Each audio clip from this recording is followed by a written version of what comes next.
Hi hello people எல்லாருக்கும் ஒரு மிகப்பெரிய வணக்கம். இன்றைக்கி நம்ம இந்த வீடியோவில் சினிமாவில் நடந்த சில முக்கியமான விஷயங்கள் அதை பற்றி நம்ம பேச போகிறோம். அதுக்கு முன்னாடி டிவிகே விஜய் சாருடைய தமிழக வெற்றி கழகம் அவங்களுக்கு பார்த்தீங்க அப்படின்னா நம்ம எலெக்ஷன் கமிஷன் விசில் சின்னத்தை கொடுத்துருக்குறாங்களாம். 234 தொகுதியிலையும் அவங்க விசில் சின்னத்திலேயே, அதாவது ஒரே சின்னத்திலேயே போட்டியிடலாம் அப்படின்னு சொல்லியிருக்கிறாங்க. எனக்கு தெரிஞ்சு இப்போது ரீசெண்டாக புதுசாக கட்சி ஆரம்பித்தாங்க இல்லையா, கடந்த ஒரு 10-11 வருஷத்தில், அதில் கட்சி ஆரம்பித்த 2வது வருஷத்துலேயே அந்த நடக்கக்கூடிய எலெக்ஷனில் எல்லா தொகுதியிலையும் ஒரே சின்னம் அப்படின்ற அந்த விஷயத்தை நம்ம டிவிக்கே தான் வாங்கியிருக்குன்னு நினைக்கிறேன். கரெக்டாக இல்லையா அப்படின்றத தெரிஞ்சவங்க சொல்லுங்கள், நான் தெரிஞ்சுக்கிறேன்.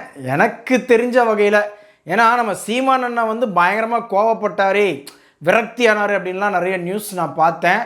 அதாவது 2வது வருஷத்துலேயே நீ எப்படிப்பா 234 தொகுதியிலையும் ஒரே சின்னம், நாங்கள்லாம் ஃபஸ்ட்டு போட்டி போடுறப்ப ஒவ்வொரு தொகுதியிலையும் எங்களை சுயேட்சை மாதிரி ஒவ்வொரு சின்னம் கொடுத்தாங்க அப்படின்ற லெவலுக்கு பேசியிருக்காருன்னு கேள்விப்பட்டேன். ஸோ அதனால தான் நான் இங்கே கேட்க கடமைப்பட்டிருக்கிறேன் மக்களே.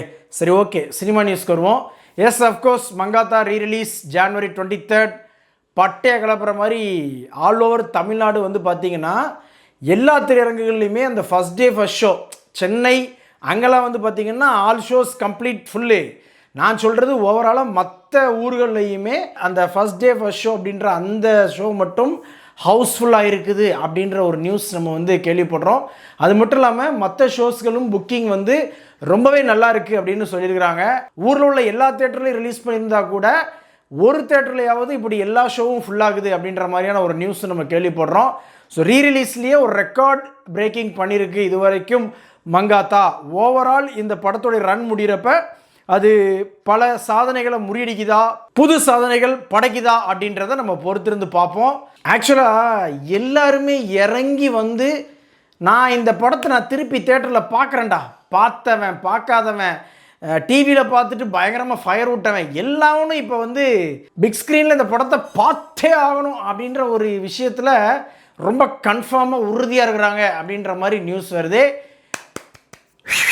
சூப்பர், 26ஆம் தேதி வரைக்கும் பக்காவாக புக்கிங் இருந்து நல்ல ஒரு சாதனை பண்ணிச்சு அப்படின்னா நமக்கும் சந்தோஷம்தான். அப்புறமா இன்னொரு முக்கியமான விஷயம் என்ன அப்படின்னு சொன்னால், தனுஷ் அவர்களுடைய 55வது திரைப்படம், அந்த படத்தை டைரக்ட் பண்ண போகிறது யார் அப்படின்னு சொன்னால் அமரன் அப்படின்னு சொல்லிட்டு மாபெரும் வெற்றி படம் கொடுத்தார் இல்லையா ராஜ்குமார் பெரியசாமி, அவர் தான் இயக்க போகிறாரு. இந்த படத்தை அந்த கம்பெனி ப்ரொடியூஸ் பண்ண போகுது, நோ இந்த கம்பெனி ப்ரொடியூஸ் பண்ண போகுது அப்படின்னு 1008 ஆர்வம் சொல்லி கடைசியில் இப்போ நம்ம தனுஷ் அவர்களே இன்னொரு டீமோட சேர்ந்து அவருடைய உண்டர்பார் ஃபிலிம்ஸும் இன்னொரு ப்ரொடக்ஷன் கம்பெனியும் சேர்ந்து இந்த படத்தை தயாரிக்கிறது அப்படின்னு முடிவு பண்ணியிருக்கிறாங்க. ஸோ இந்த படத்துக்கு உண்டான அஃபிஷியல் அப்டேட்ஸ்லாம் இன்னும் வரப்போகிற நாட்களில் பயங்கரமாக அதிரடியாக இருக்க போகுது அப்படின்னு சொல்லி ஃபஸ்ட்டு அனௌன்ஸ்மெண்ட்லேயே சொல்லியிருக்கிறாங்க. வாழ்த்துக்கள். அதாவது ராஜ்குமார் பெரியசாமியே பார்த்திங்கன்னா அவருடைய அந்த ஸ்டோரி டெல்லிங் அதில் பயங்கரமான ஒரு ஆள், அந்த திரைமொழி அப்படின்னு சொல்லுவாங்க இல்லையா, அதில் பயங்கரமான ஆள். நம்ம தனுஷ் சார் அந்த திரைமொழியை எப்படி கையாண்டு நடிப்பில் வெளிப்படுத்துறது அப்படின்றதுல பயங்கரமான கில்லாடி. இவங்க 2 பேரும் சேர்ந்து ஒரு படத்தில் இணைகிறாங்க அப்படின்னா அதோடைய எக்ஸ்பெக்டேஷன் எந்த அளவுக்கு எகுரும்.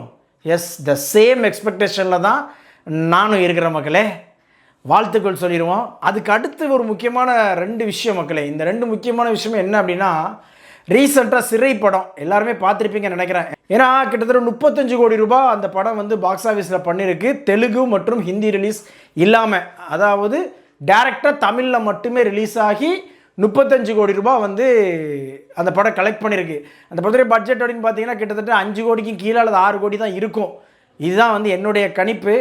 அப்படி இருக்கிறப்ப 35 கோடி பாக்ஸ் ஆஃபீஸ் அப்படின்னு சொன்னால் அதோடைய லாப கணக்கு அப்படின்றது சின்ன இன்வெஸ்ட்மெண்ட்டு பெரிய ரிட்டர்ன்ஸு அப்படின்றது தான். ஸோ அந்த டீம் அடுத்ததாக, அதாவது 7 ஸ்க்ரீன் ஸ்டுடியோ இருக்கார் இல்லையா லலித், அவருடைய பையன்தான் சிறையில் மெயின் ஹீரோ. அவரை ஹீரோவை வச்சே பார்த்திங்க அப்படின்னா அடுத்த ஒரு படம் பண்ணியிருக்கிறாங்க.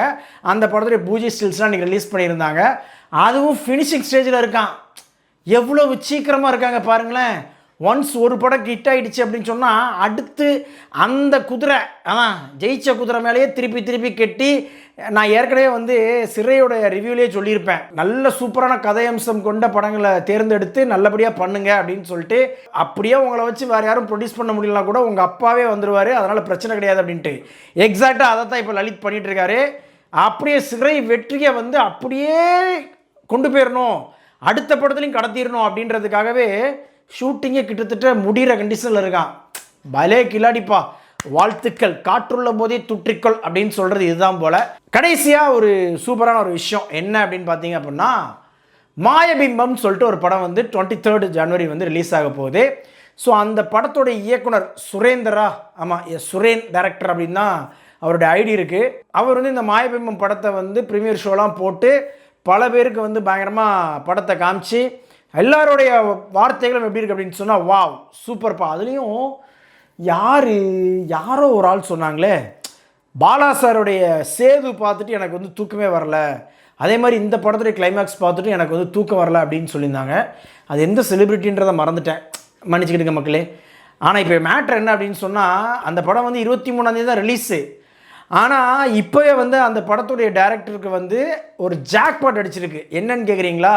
அதாவது அவருடைய அடுத்த படத்தை வேல்ஸ் இன்டர்நேஷ்னல் ஐஸ்ரீ கணேஷ் இருக்கார் இல்லையா, டாக்டர் ஐஸ்ரீ கணேஷ், அவர் தான் வந்து ப்ரொடியூஸ் பண்ண போகிறாரு அப்படின்ற ஒரு நியூஸ் இன்றைக்கி பார்த்தோம். என்னையா, அவருடைய ஃபஸ்ட்டு படத்தை பார்த்து அந்த படத்தை பற்றி நல்லா பெருமையாக பேசி அந்த படம் நல்லா பாக்ஸ் ஆஃபீஸில் பண்ணிச்சா அப்படின்றத பார்த்துட்டு வாய்ப்பு கிடைக்கிறது அப்படின்றது ஒரு விஷயம்.